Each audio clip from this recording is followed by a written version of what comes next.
Hello, this is Roy Fei-Hong, and welcome to the Fish's Lair. This is my review of Survivor Series 2014. So the kickoff show, one thing was tossed around. It was that the possibility of Paul Heyman being the new authority, and I don't see that happening. That would definitely be a push in a more PG-13 rated type scenario. I mean, Paul Heyman could do it. I love the guy, but I don't see it happening this day and age. First match on the kickoff show was Fandango and Justin Gabriel. It kind of sucks to see Justin Gabriel just getting kicked around like a jobber, but that's what he's been doing. And I don't know why they're trying to repackage Fandango. No one cares about Fandango. I don't care who you have with you, whatever. Change your shirt, put a shirt on. Still lame. You look lame in your tight t-shirt. You can do an awesome leg drop off the top rope, but other than that, you just don't entertain me. Don't repackage Fandango a third time. Just move on, please. Fandango won with his leg drop, by the way. And the return of Bad News Barrett, which is awesome. I hope he's back soon. Next pre-match was Swagger and Cesaro, and that was just lame. Stop even giving Swagger any wins. That's another guy that lost his push because of getting arrested, and now they're just having him go over on Cesaro like that. Cesaro is way more talented, way more entertaining. Cesaro needs to be the one that's being pushed. He should be rolling over Swagger. I just thought that was rather ridiculous. Cesaro is somebody that I'm very high up on. He's incredibly entertaining, and he could carry the company if they gave him a chance, but putting him in this spot where he gets to do a few things here and there, it's rather annoying. Push Cesaro. Hashtag that. So Vince McMahon came out with his son-in-law and daughter. He guaranteed that this would be a great show. So, I was waiting for that. And this is what we got. First match of the night, Fatal 4-Way Tag Team. We got the Usos, we got Miz and Mizdow, we got Stardust and Goldust, then we got El Matadores. It was a really good match. It could have been better. Usually the Usos steal the show when they're first on, but just a pretty good match. Miz and Mizdow came out on top, and I thought that was awesome. Another person I'm high up on is Damien Sandow, and it's good to see him have a belt, and I'm hoping he can break off from the Miz. Like they'll have their feud and go. Like I was hoping back in the day that him and Cody Rhodes would have a good feud, and they didn't do anything with that. They kind of just pooped the bed when it comes to Damien Sandow. But they do that with a number of people. So what do you expect?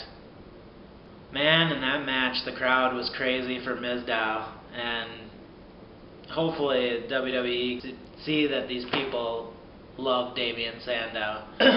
So they had a traditional 4 versus 4 women's match.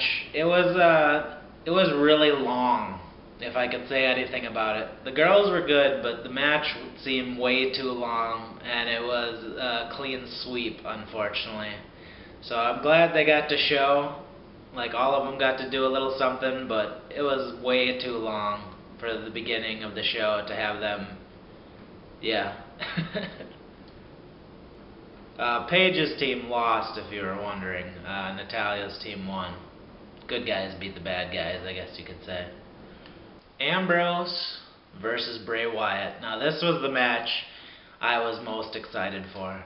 I was hoping these guys would have good chemistry, and they had a great match. Some people might disagree with that, but I thought it was a really great match for them, having their first shot to do some good work together. And it's pretty crazy how things turned out, because they went back and forth, took some really crazy bumps, and then it ended up that Bray Wyatt was kind of fed up with Dean Ambrose being hardcore and was going to take the chairs to him. And Ambrose got a hold of a chair, the ref was there, he didn't want him to hit Bray Wyatt, but Dean Ambrose. He laid into Bray Wyatt with the chair, and then just to humiliate him, he jumped off the top rope and elbow dropped him through a table. Yet again, awesome. And then he started piling tables and chairs on top of Bray Wyatt. And then I kind of thought he was going to jump from the 12-foot ladder, but no, he didn't. He just stood up on top of it, you know, hinting at the second match between those two that'll take place at TLC this month, because today is December 1st. Ambrose and Wyatt, if they get their shot, those two are the future of the company.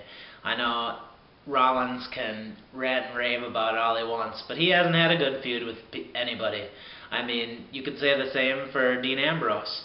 Bray Wyatt, he's had people to work with, just things haven't really worked out the best. He got kind of messed over on the Cena feud.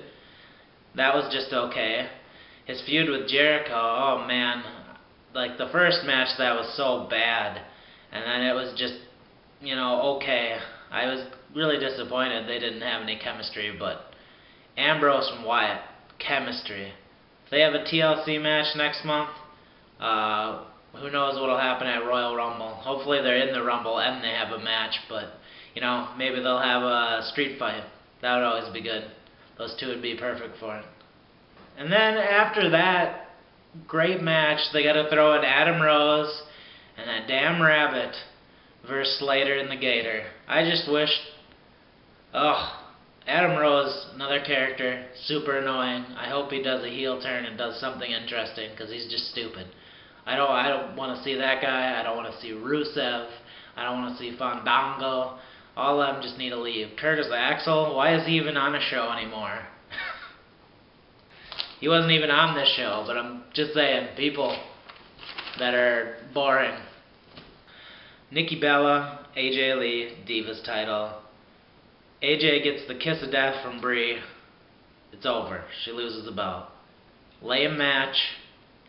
And yeah, that's about all I can say about it. It was pretty lame. I'm glad Nikki's the champ, because she's one of the better girls in the division, but no. Team Cena versus Team Authority. Great match. This was it right here. It's almost a toss-up between this and the Ambrose and Wyatt match, but there was some excellent stuff that happened in this. Like right off the bat, Mark Henry got knocked out. After that, Ryback gets the curb stomp, ties it up. Then, probably one of the best moments, and me and my family had the exact same reaction, when Rusev tried to do the belly splash from one table to the other on Ziggler, and he just did the face plant, just splat right through the table. We all just busted out laughing. It was hilarious. And he got counted out, so that put Team Cena up again. Then, of course, Seth Rollins continues his trend of interfering, which he really made me think of old Shawn Michaels. I don't know if anybody has seen... I'm saying if anybody has seen, I'm sure most of you have seen it, the Survivor Series match where it was the Hart family versus Shawn Michaels and his gang of misfits. Seth Rollins in this match really just reminded me of Shawn Michaels, just the interfering, like good old Shawn Michaels heel back in the 90s. But yeah, Seth interferes again. Luke Harper manages to get out Rowan. Puts things at 3-3. Then out of nowhere, heel turn, bam, Big Show KOs Cena, he gets pinned. Now Cena's team is down. And the Big Show shakes Triple H's hand and just walks off. Just keeping his job, doing his thing. That was probably the lamest moment in the match. Then the Big Show walks out, the match continues. And then Dolph Ziggler does his thing and attempts to steal a show, which he probably did. Most people would say that would be the match, and I'm not going to disagree, because it was an excellent match. But he zigzags Kane, gets the pin. It's 2-1. Gets the roll up on Harper after that, after going back and forth. 1-on-1. Rollins versus Ziggler. Rollins and Ziggler go back and forth for a bit. Looks like Ziggler's going to win it. He hits the zigzag, and Triple H has to stick his hawk beak in there and interfere. And he messes with a few refs, and he takes out Ziggler. And you think it's pretty much over as he calls the next ref down. Ref makes his way down there and hits the ring, and the lights go kind of funny. Triple H is looking. It gets dark. The Jumbotron hits. There's crows, there's scorpions, and there's one man's face, and that man is Sting. Sting comes down to the ring, lays out the ref, and him and Triple H have this stare down, which pretty much made everyone just freak out. I know I was freaking out. If I looked at my notes right now, which are in my hand, it says, "It's M-effing Sting!" because it was Sting. He's never been in a WWE ring before. He didn't want anything to do with Vince McMahon. Now he's there, and he's finally doing something. Finally. You pay him all that money, and now he just shows up at Survivor Series. Kind of save your neck there, Vince, huh? I guess you're going to have to own one. Which I'll get to. Anyway, Sting's out there. They have their stare down. Everyone's freaking out, including me. Sting hits him. Triple H is like, says something like, "Are you for real?" or whatever. Tries to charge Sting. Sting hits him with a boot to the gut, grabs him and drops him with the reverse DDT or the Scorpion Death Drop, whatever you want to call it. Then casually goes over, puts Ziggler on Rollins, and just walks out. Doesn't say a word, but has more impact than pretty much anyone has had, except for maybe one other person, but I'll get to that. But yeah, ref counts it. Ziggler wins. Guys get to keep their jobs. Authority's gone. Stephanie freaks out. Triple H is wondering what the hell's going on. Cena comes out to congratulate Ziggler because you know he can't stay out of the spotlight. It could have been Ziggler's moment on the way out, but Cena has to come and hug up on him.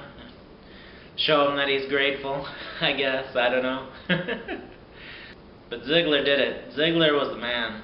He was the guy at Survivor Series. If could mention any two names about that show, Ambrose and Ziggler were Survivor Series, but they had an excellent supporting cast. And I was really happy that Eric Rowan and Luke Harper were both on that main event, because those guys, super talented. I'm glad to see them off on their own. And you know what? I like both their entrances. I see people complaining about them, but I thought Rowan's music was pretty cool, and I dig the eyes with the music for Harper. Harper, I think, is a good choice for Intercontinental Champion, and be nice if he kept it, but that won't happen.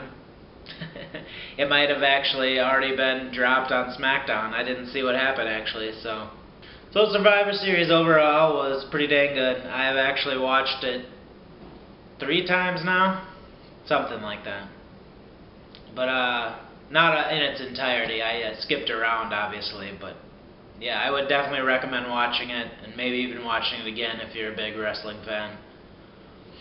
And then right after Survivor Series, guess what hits? The Art of Wrestling. I'm sure most of you already know about this, but if you didn't hear it, check it out. Colt Cabana, Art of Wrestling.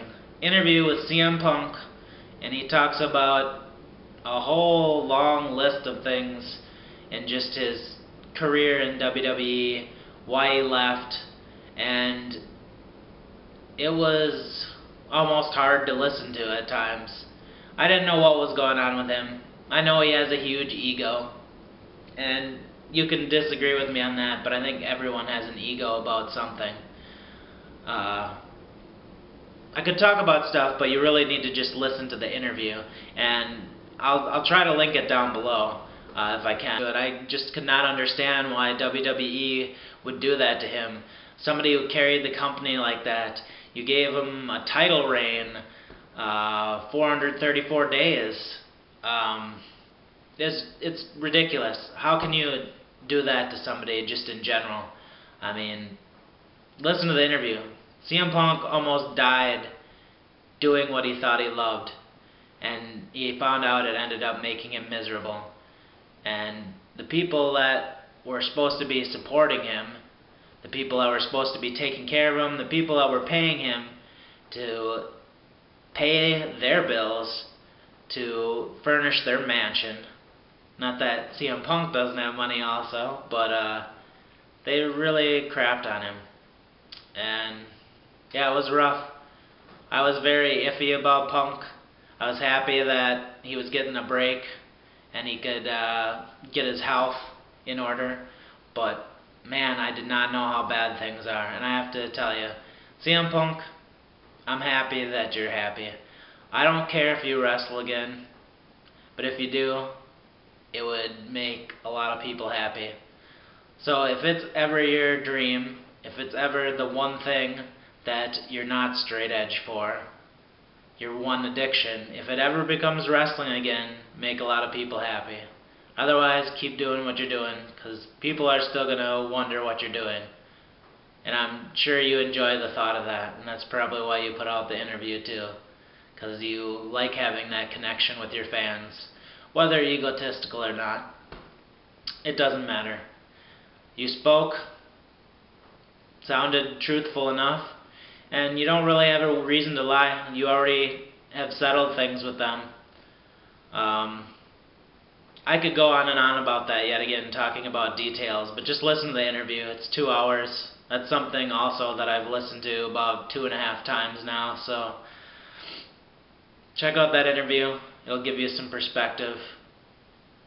I decided to stay with WWE Network, so I'll be doing more of these, one every month, possibly something else to chime in, maybe if CM Punk is talking, or something else important happens, we'll see. I didn't really want to do wrestling videos. I really love wrestling, but there's other people that make excellent wrestling videos, and I didn't really think I needed to get into the genre. I don't want to drop names, but Aaron Rift, NoDQ.com. Check that out. Go on YouTube, hit up his page. If you want to watch wrestling videos, that's where to go. If you watch this, thank you very much. I appreciate it. I appreciate that you actually want to listen to my opinion, and I'd appreciate it even more for you to have your opinion and comment to me. And with that said, I'm out of here. I'm Roy Fayong. Have a safe day.